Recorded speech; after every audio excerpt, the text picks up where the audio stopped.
Welcome to CarPodChats, the podcast where we talk about the reality of life on the lot. No filters, no corporate scripts, and just real dealership talk. I'm Dan, your host, and today I'm not talking to you just from a sales desk. I'm talking to you from the tower. That's right. This episode is all about what it's like to sit in the hot seat as a sales manager. We're calling this one The View from the Tower, Confessions of a Car Sales Manager. And believe me, once you're up here, the view is different. The stakes are higher, the pressure's nonstop, and what you thought your sales manager was doing isn't always what's really going on. Let's start with the transition. When you're a salesperson, you think management is where the easy money is. Less walking the lot, less chasing leads, less yes ma'am, no, sir, but there's the truth. The grind just changes shape. As a manager, your phone doesn't stop. You're juggling a dozen deals in progress, 3 heat cases, a finance director yelling about funding, and a salesperson asking if we can bump the trade value, all while trying to eat lunch that's been sitting cold for an hour. And that shift from being a closer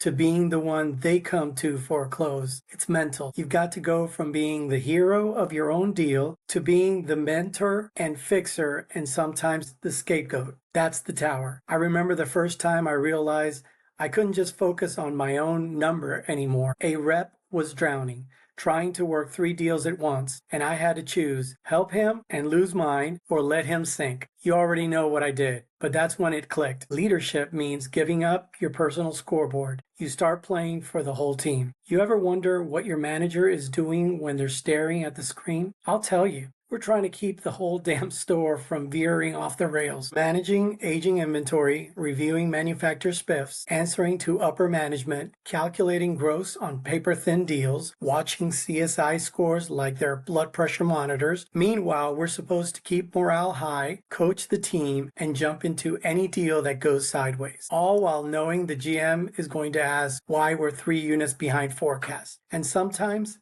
yeah, we look tired. Because we are. We're carrying your paycheck, our paycheck, and the whole month's worth of store performance on our backs. There's a whole world behind the glass door to the office. You don't always see the calls, the OEM rep, asking why we're not moving enough certified pre-owned units, or the desk audits that need fixing before 3 p.m., or the loaner car policy we've got to explain for the 4th time this week. We're not ignoring you. We're just trying to avoid chaos. You know how you feel when the customer says, I'll think about it? Multiply that by 10. Because when we miss forecast, it's not just about a paycheck hit. It's a store-wide gut punch. Every deal counts. Every lost opportunity echoes. There's pressure from above to move metal, pressure from the sales team to make the numbers work, pressure from the customer who wants to buy a luxury SUV at an economy price, and we have to make it all balanced because no one remembers you lost 4 deals to credit denials. They just see what's on the board. We start each month at 0 again. Clean slate. But clean slate also means clean anxiety. And if you're a competitive manager, like I am, you don't sleep easy unless the board's filling up. One of the hardest parts of this job, coaching, because great coaching isn't just about pointing out what's wrong. It's about lifting someone without breaking their spirit. It's recognizing when someone needs a push and when they need to be protected from a bad day. I've had salespeople on the verge of quitting, not because they couldn't sell, but because they felt unheard. And part of my job is catching that before it happens. A good manager doesn't just look at the numbers. They listen for tone. They watch body language. They notice when someone who usually jokes around is suddenly silent. That's the real skill. You're not just managing deals, you're managing humans. And sometimes, yeah, it means staying late after close just to talk someone out of walking away from the business altogether. You don't learn that from a training module. You learn that from giving a damn. Look, I've made mistakes. Plenty. I've been short with people under pressure. I've misjudged the deal. I've overlooked someone's potential because I was too focused on the board. But every time I've tried to learn, tried to get better, tried to remember that the tower doesn't make you smarter. It just gives you a higher vantage point. What you do with that makes you a leader. Early on, I thought volume was everything. We just had to push, push, push. But I learned the hard way. Burn out your people and you'll lose more than just units.